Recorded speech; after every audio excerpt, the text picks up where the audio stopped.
Welcome to the WAMWebinar series. Throughout April, the Canadian Autism Spectrum Disorder Alliance will be hosting a series of webinars related to the National Autism Strategy in honor of World Autism Month. Thank you for registering, and we hope you enjoy today's webinar.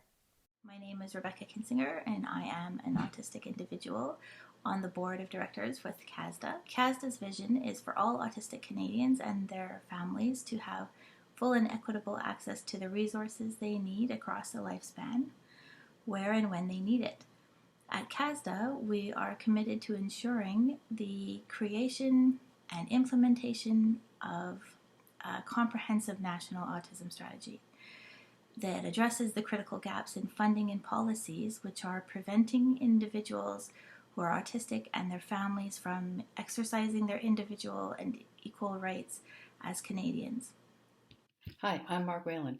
I'm a board member at Casta, and Casta is a national organization working with leaders in the field of autism, parents, researchers, individuals with autism, people from big agencies, small agencies, to develop a national autism strategy that will make a difference in the lives of Canadians with autism. You'll see logos of our members from across the country, big and small.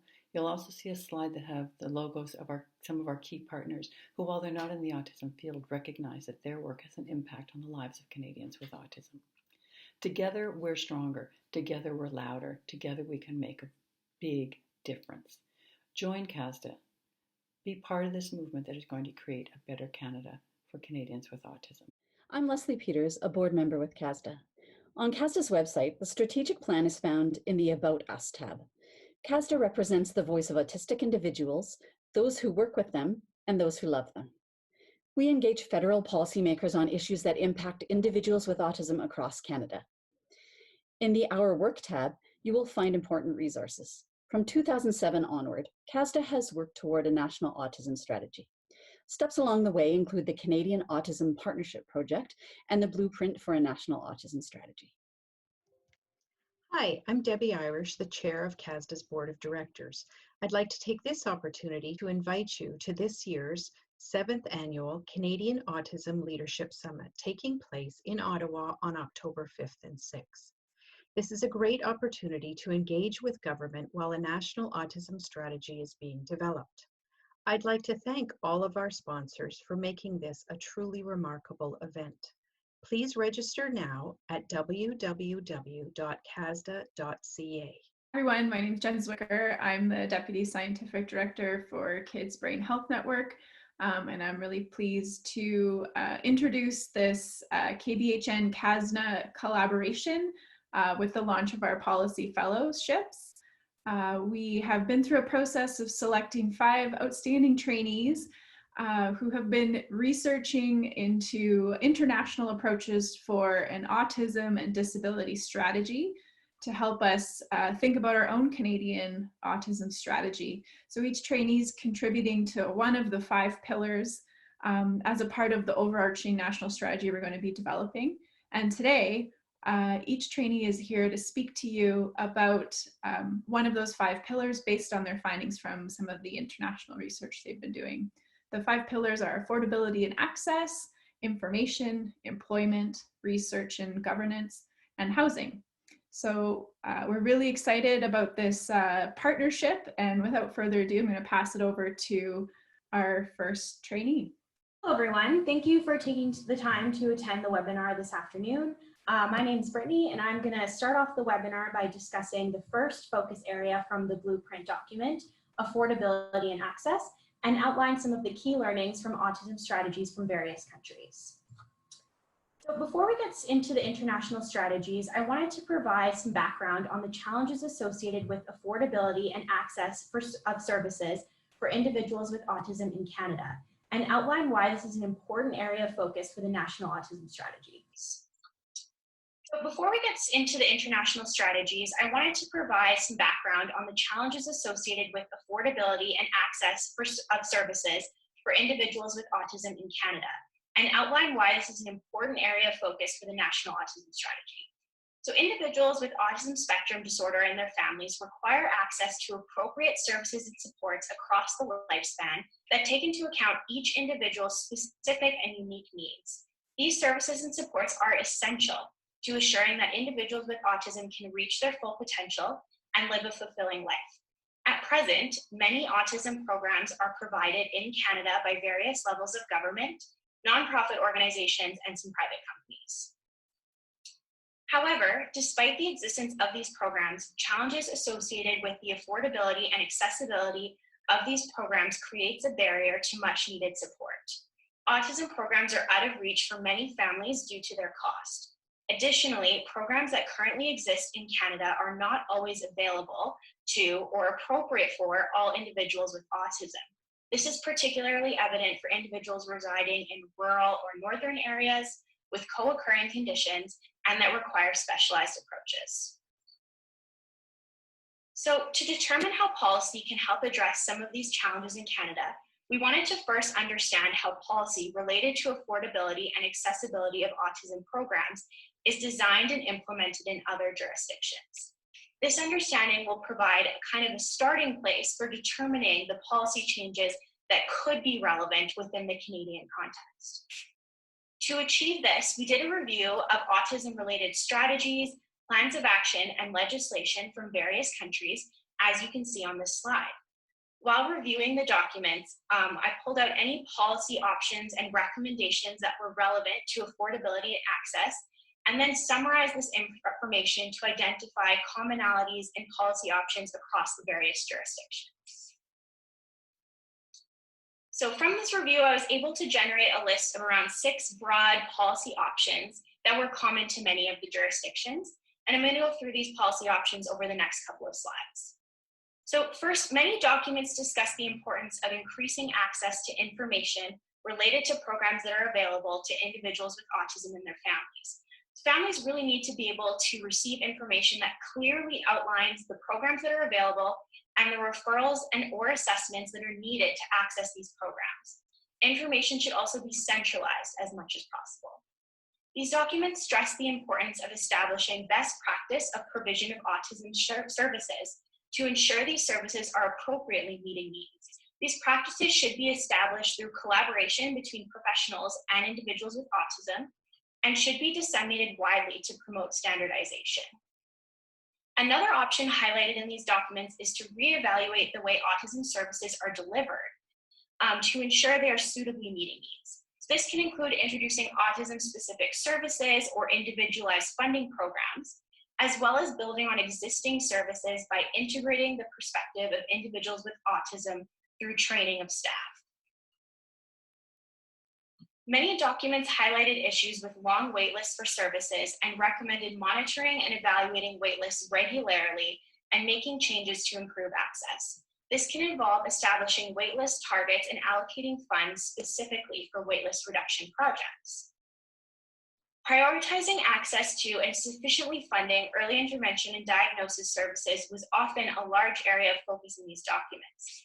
The keys to successful early intervention include robust developmental surveillance of children and coordination across sectors to ensure early identification leads to prompt access to services.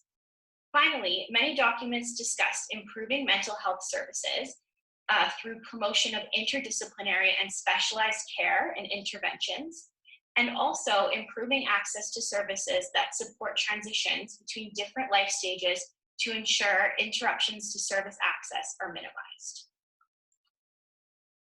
So as I've discussed in the past couple of slides, we now have a fairly comprehensive understanding of the various policy options in other jurisdictions. However, it is important to note that not all policies recommended or implemented in other jurisdictions are relevant or appropriate for Canada. Therefore, an important next step is to determine how to use learnings from other jurisdictions to craft policy recommendations that can work within the Canadian context for the National Autism Strategy. This can include determining ways to build on existing policy and programs, and to determine opportunities for the federal government to provide strategic and appropriate leadership. To complete this next phase of the project, we will need the advice and input from stakeholders that have expertise or knowledge related to affordability and access. If anyone watching this webinar is interested in being involved in this next phase of the project, please complete the survey that will be sent to you at the end of this webinar. Your involvement will be instrumental for this next phase and would be much appreciated. I look forward to working with as many of you as possible on this exciting endeavor. With that, I would like to thank you all for your attendance and attention this afternoon, and I hope you all stay safe and keep well. Thank you. So based on the blueprint for a national autism spectrum disorder strategy, I'm now going to discuss and focus on the pillar of employment.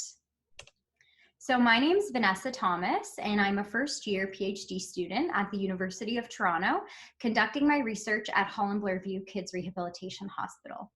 I am one of the Kids Brain Health Network CASDA Policy Fellows.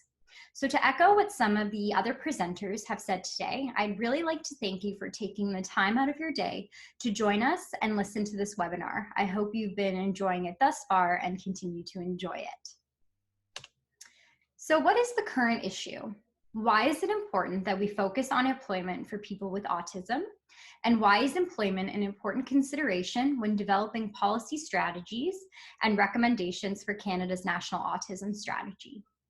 So if we begin to look at current statistics, in Canada, only about 1 in 5 adults with autism are in the labor force. Those who do work often also report average earnings well below the poverty line. As well, a lot of people with autism who are employed are what we call underemployed. So this means that they unwillingly work part-time hours, they receive minimal pay, they are not doing jobs that they were trained for, and underutilized skills and roles that are below their intellectual potential. Overall, adults with autism have lower rates of employment than other Canadians with disabilities. And this is a statistic that simply must be changed so that we can improve and enhance the lives of Canadians living with autism. The Canadian Autism Spectrum Disorder Alliance, or CASDA's National Needs Assessment, showed employment supports as one of the top-ranked needs among service providers and autism self-advocates. In order to improve employment outcomes for people with autism, it's critical that future policy includes relevant and impactful strategies to assist adults with autism to be employed at rates near the Canadian average, supported with resources they need to succeed, and are welcomed into inclusive workspaces. So to set a bit of the context, I know some of the other presenters have already begun to go into this, but just to reiterate some points, to best determine how to move forward in developing recommendations and strategies to improve employment outcomes for people with autism, we turn to international autism strategies, again, as was stated by some of the other presenters, to understand what policies the different countries were employing and strategies they're recommending. So the countries that had strategies that were particularly relevant and explicitly discussed employment for people with autism included New Zealand, Scotland, Northern Ireland, Wales, Spain, the United States, specifically the state of Michigan, Australia, and Hungary. So during my brief talk today, I'll provide you with a high-level overview of some of the policy strategies and recommendations implemented within these countries. I have then categorized these into 5 main categories of policy strategies and recommendations related to employment, which you'll see on the next slide. The examples that I'll provide today will help to increase understanding of what's being done globally.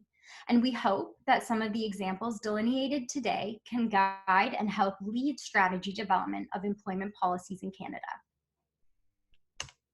So like I said, I identified 5 main categories of different policy strategies and recommendations across the different international autism strategies. So first, we have employment services that are available for people with autism. Then there are employment programs and interventions that were either specific for people with autism or just general disability groups that were inclusive of people with autism. Employer training, this included services and programs to help increase knowledge of understanding to employers about hiring people with autism and having employees with autism. And then pre-employment. So these again were those programs, services, and interventions that are targeted at youth and young adults with autism who are transitioning into employment and are in that critical developmental period and that career exploration phase. And then finally, employment and research. So those research directives to enable advancements in the field of autism and employment.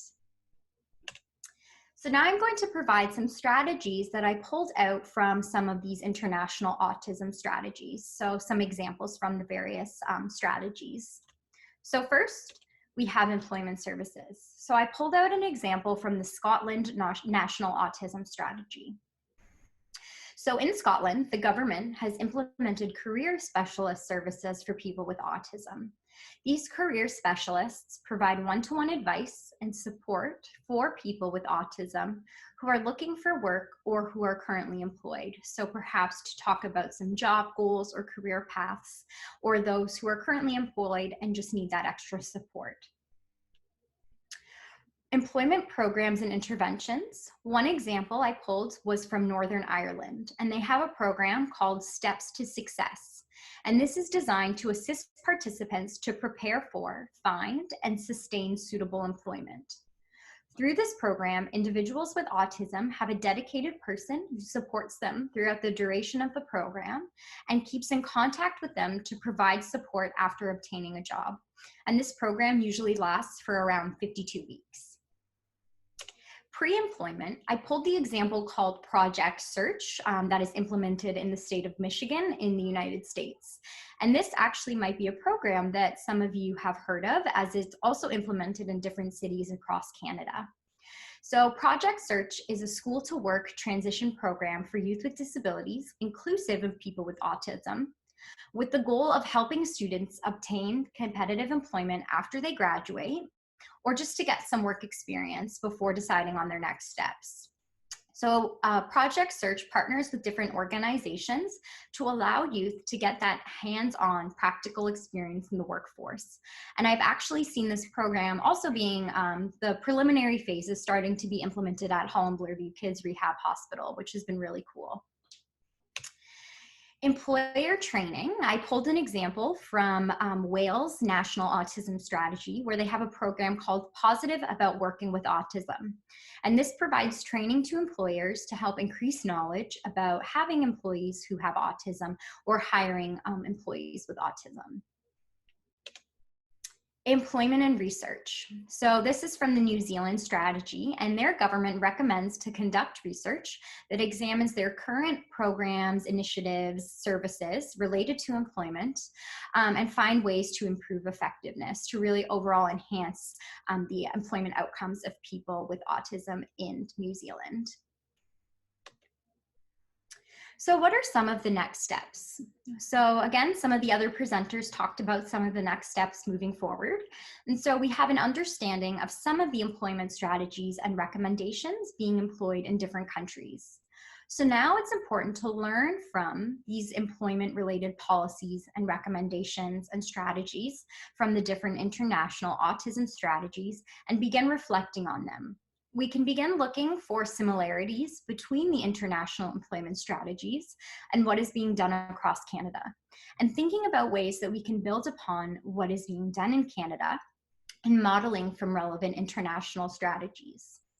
So if you're interested in helping out with and developing employment-related strategies and recommendations to help inform Canada's National Autism Strategy, please complete the SurveyMonkey link that will be available at the end of this webinar. If you have interest in this topic, expertise regarding employment and autism, or already thinking about what is currently being done in Canada and brainstorming some of these ideas, please consider joining this group. We are looking for interested and enthusiastic stakeholders. I really look forward to potentially working with some of you in the near future and collaborating on this wonderful opportunity. Thank you again so much for taking the time to listen today, and I hope you're enjoying the webinar and will continue to enjoy it. Hello, my name is Jonathan Lai. I'm the Director of Strategy and Operations at CASDA, and right now I'm just filling in for one of our policy practicum fellows. Unfortunately, he was hospitalized with the coronavirus a couple of weeks ago, and he's on his road to recovery, and he'll be joining us. But right now I'll be filling in for this presentation for him. So as we've done with the other groups, I'm going to look at housing for this presentation. And different than the other groups, with the other ones, we've looked at international strategies, seeing some examples from other countries and bringing it home here to Canada. With housing, we found that the housing strategies or the way to look at housing was very different, and there's a lot of variability across the globe. So we're going to focus in this presentation on some of those Canadian initiatives that are going on within housing that we see can align with the National Autism Strategy.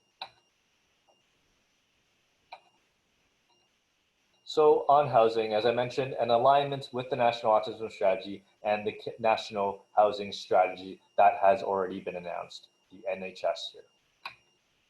The National Housing Strategy has identified people with disabilities as a priority population to receive support from the investments that the government has made and will be continuing to make in the coming years.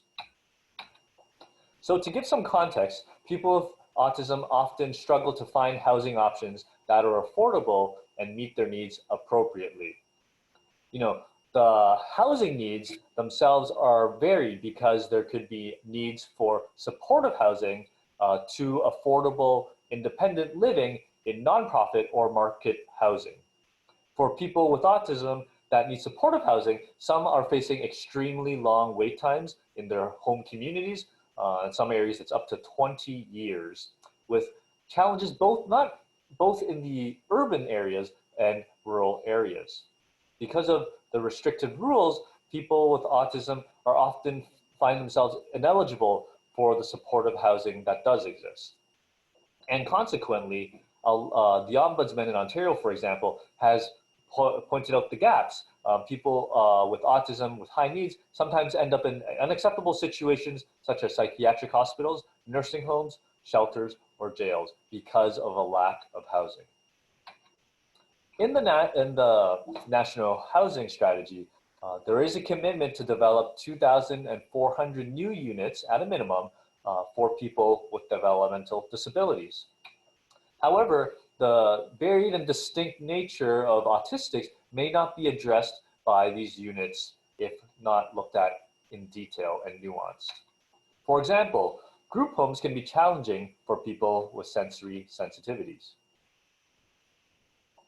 So in the next few slides, I'm going to talk about the short-term opportunities for action, highlight some longer-term ways that can help this move forward, and then finally some specific action points we have identified as part of the National Housing Strategy that can be in parts of a National Autism Strategy.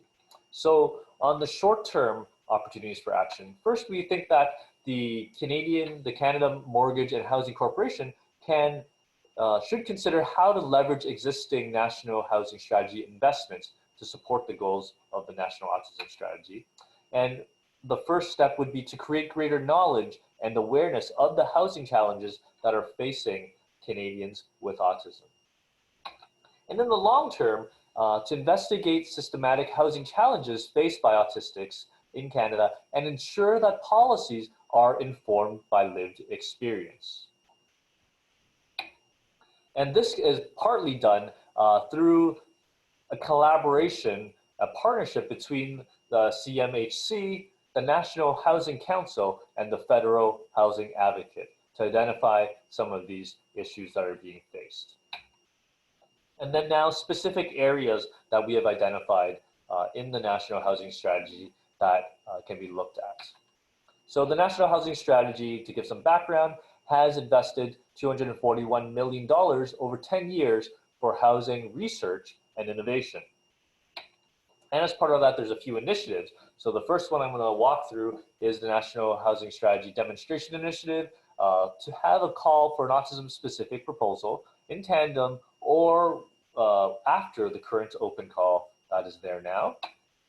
The National Housing Conference, at that conference to highlight the need for autism and the issues that surround that for an affordable housing project pipeline. The National Housing Strategy Research and Planning Fund to identify autism-related research as a priority area in the call this coming year. The Housing Needs Data to develop comprehensive data on the diverse housing needs for Canadians with disabilities and to ensure that that work does have an autism lens incorporated. And lastly, with the Solutions Lab, to work to develop a coalition of autism and housing stakeholders to submit an application to that lab. So there you have it. That's some of the highlights of housing that we see that can really move the file forward for Canadians with autism. And yeah, as with all the other groups, happy to have you sign up based on the link below in the feedback form for the housing group or any of the other policy working groups to continue to work on this throughout the summer. Thanks a lot. Hello, I'm Daljit Gilbadesha, a research trainee with the CASDA and KBHN network. Thank you very much for attending the workshop today. You have now joined the presentation on governance and research. You have already heard the other workshops outlining key pillars of the blueprint, and this workshop will focus on the role of research and governance in strategy development. Our team went through an extensive review of international strategies on autism and disability. During my workshop, I will provide you with a high-level and brief orientation to how some of these countries went through their process and pull out information that is specific to governance. Some examples of the countries that I reviewed include the United Kingdom, Scotland, Northern Ireland, Wales, Singapore, New Zealand, Australia, Spain, Malta, and the United States. While there are unique features to the context of each country, for today's workshop, I will focus on pulling together the key elements related to governance and where there are commonalities for consideration. The goal here is to get a sense of what good governance looks like in other countries and consider what can be applied here in Canada. For today's workshop, I will focus on 3 areas that strengthen governance. First off, the role of legislation, the role of consultation in the phase of strategy design, and also in implementation and reporting back on the strategy with both research and stakeholder involvement.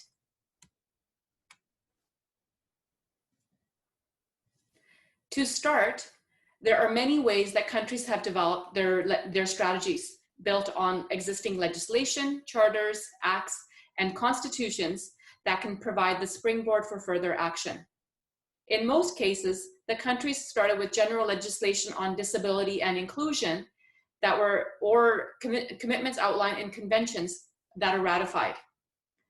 Some countries, for example, in the case of Spain and New Zealand, they started with a place of commitments enshrined in the UN rights-based conventions as a launching pad for further policy work.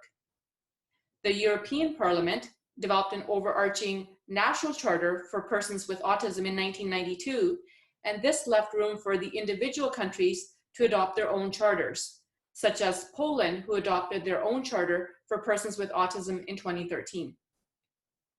Our research shows that even though policy and strategic frameworks can be developed based on legislation on disability and inclusion, that autism-specific work can happen later. In the case of Spain, their policies stem from their general law for the rights of persons with disabilities.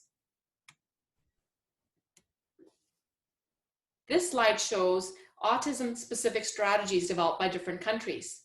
In the last 2 decades, there has been a move from general disability legislation to create autism-specific strategies that inform the nation. The benefit we have is that there are many examples to refer to, and given the timelines of some of these strategies, there's a lot to learn. Some of the examples are noted on your screen that include Denmark, Australia, Malta, and the States. For example, Malta initially had an Equal Opportunities Persons with Disability Act in 2000, and then they later developed the Persons with Autism Spectrum Act in 2016. These acts later created space for other national interest areas to create an Employment Act, a National Children's Policy, and policy on education and sign language. One of the most significant aspects of governance and research is the role of consultation. Countries have tackled this in many different ways. However, consistently, there has been a level of engagement and input from a variety of key stakeholders. The range of consultation is broad. Generally speaking, consultation included people with disabilities, persons with autism, and working closely with key stakeholders or organizations such as nonprofits and service providers who work directly with families and individuals, such as New Zealand and Singapore, who took a strong rights-based approach in their strategies and included the voices of local program users, persons with disabilities, and Indigenous peoples to develop their strategy. And the result of this consultation shows clearly in their work plan where there's a strong focus on individual rights and needs, and there's an additional component for community awareness to help build a stronger, more cohesive and inclusive society. In Singapore, for example, they specifically included people with cerebral palsy in the consultation phase. In other cases, there has been input from federal revenue agencies to understand employment equity challenges, or the health sector in working with the cross-governmental committees to include policy lenses from the different arms of government, such as ministers responsible for children and youth, or those responsible with adults with disabilities, or with an economic and education lens. In all cases, government ministries and representatives were involved. The United Kingdom has 2 levels of input. They have an autism program board to advise on the Think Autism strategy, and then a second interministerial cabinet committee, and both committees inform each other. In Malta, their advisory committee is legislated in their act, and the type and role of stakeholders who are involved is clearly defined in legislation, including the need to ensure that people with autism sit on the board. Where a country may not have had broad consultation initially, subsequent actions and frameworks tended to include consultation. And finally, in reviewing the other countries, the most robust strategies included clearly defined outcomes and scope, with roles and accountabilities embedded into the action plans. This is true for the responsibilities and accountability of government and community stakeholders, with government actors tending to have responsibility on policy and legislation. Leadership is included from multiple sectors. For example, research and data to understand the challenges related to accessing programs or limits related to funding. The community and government stakeholders inform each other, example in employment and in housing. Research and reporting are critical features of governance because they inform the decision-making process. For example, in New Zealand, there's an independent body, the Human Rights Commission, that monitors and measures the action within their framework. In Malta, there is a data monitoring unit that reports directly to government. In the United Kingdom, when they refreshed their Think Autism strategy, they also created a separate refresh of their governance strategy, and this is outlined in a separate document. In other cases, where there is a focus on the medical and health sector as part of awareness and assessment, and an example of this is in Scotland, where they run an awareness campaign for persons with autism through the Royal College of Physicians and Surgeons. In the UK, they manage data through the Autism Registrar, which includes the data collection and monitoring function for the strategy. And finally, in the USA, there is a strong focus on research embedded through the strategy or through perhaps a center of excellence, such as in Michigan. At this time, you have heard a very brief introduction and some examples from other countries in the area of research and governance. Thank you for taking the time to listen to this webinar. As we move towards next steps, there are 2 questions on your screen to consider as we have orientation to governance in Canada. What can we learn from other countries that can be applied in Canada? And is there a Canadian example of good governance that we could replicate? If you are interested in this area, you can join me in the working group on governance and research. Your work will help inform the development of a Canadian national strategy on autism. In order to participate, please complete the survey link posted at the end of this webinar. We're excited to work with key stakeholders who have expertise and interest to work with us. So please consider joining this group. I look forward to potentially working with you and collaborating on this wonderful opportunity. Thank you again for taking the time to listen today, and I hope that you stay well. Hi, I'm Steve Gentles, and I'm going to talk about the information-related policy options from our international scan of national autism strategies. First, this is the end state where we want to get to with an ideal information system that results from a national strategy. So that's where decision makers, professionals, individuals, and families have access to comprehensive and credible information about ASD to inform their decisions. And community services, employers, and businesses are informed to create inclusive environments. And this was highlighted as a promising first step that the federal government can take to advance and lay the groundwork for a Canadian national autism strategy in the area of information. So that was to launch an awareness campaign to promote understanding and inclusion. But this is just one idea, and CASDA is open to other ideas from stakeholders who may be listening, who may have insight on what another first step might be.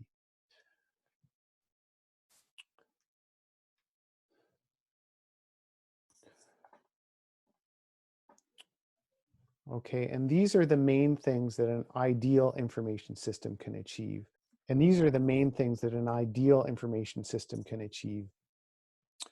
First, profoundly more effective and efficient use of resources, which would achieve improvements related to autism equitably and fairly for more people and at lower cost. Second, improved quality of life for individuals and families across the lifespan. And finally, greater inclusion of autistic individuals and the benefits that'll come from wide-scale realization of the potential and unique skills that are only beginning to be appreciated. So on the next 3 slides, I'll introduce 3 main types of policy options in the area of information, which I'll illustrate with examples of specific policy initiatives from the other countries whose national autism strategies that we scanned as a group. So the purpose here of presenting specific policy options in these 3 categories is to broaden people's ideas and thinking about what information as an area can include. So the first type of information-related policy option relates to knowledge translation. These types of policy options take the form of information products, which are derived from evidence, where evidence is meant broadly and it can come from scientific research, program evaluation, or policy analysis. So those information products can be things like clinical practice guidelines. For example, Australia's Early Childhood Intervention Services intake guidelines, which were developed to support consistent practice and timely access to intervention. Or they can be things like training. For example, Wales' National Autism Development Team produced behavior management training resources for parents to support their involvement in implementing care. And another information product are media campaigns, such as Wales' Can You See Me campaign to promote understanding and acceptance and minimize exclusion or stigma. And next, there are educational programs such as the Working with Autism scheme to improve knowledge and understanding among employers to make adaptations to support autistic adults' career success. And of course, there are websites. So something to notice is how these different policy initiatives cross over into some of the other areas already presented, such as access to services, employment, or housing. And that's because practice improvement or behavior change that an information product is designed to achieve is usually tied to a higher target policy objective or relates to a country's themes, which is analogous but not always the same as the 5 areas in the CASDA blueprint. So one last important thing to note is how each information product can be aimed at widely different target groups or audiences. So as another example, Northern Ireland developed a guide targeted at any type of criminal justice professional who may come in contact with a person with autism. So this category of information products related to knowledge translation was by far the biggest, with the most examples from the different countries. So the next two will go more quickly. The second type of category, or information related policy option, relates to information communication.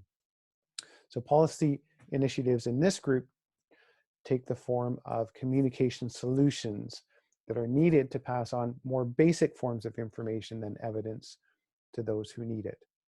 So this includes things like information about how services or forms of funding are structured and can be accessed by parents, such as Scotland's government funding to their country's National Autistic Society to develop an information resource called Next Steps on how to access and navigate services. But these communication solutions can work the other way around, helping the parent to communicate information about the child to a child's care professional. And there's the example of Scotland's Red Book, which is a physical book parents use during the early years for any child. So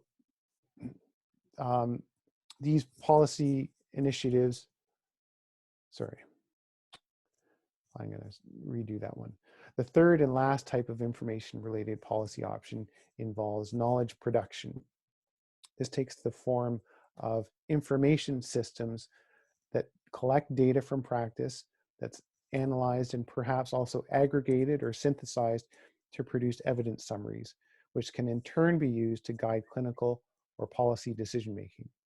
So for example, there was Spain's development of information systems to understand the impact of its services and programs.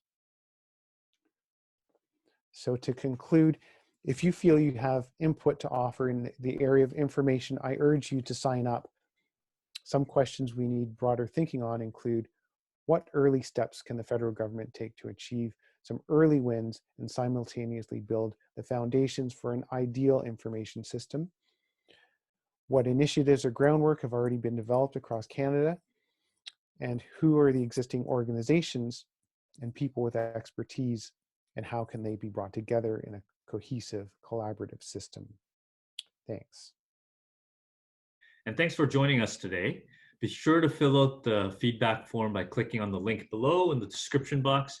The sign-up sheet for the policy working groups are there as well.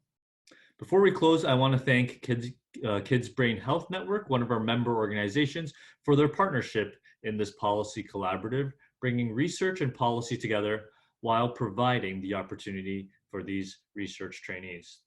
The work at CASDA is only made possible because of partnerships like this and the shared leadership of our members. Lastly, please join me next week at the same time as I host the Canadian Human Rights Commission, speaking about a human rights lens on the National Autism Strategy. Sign up at our website at casda.ca. See you next week.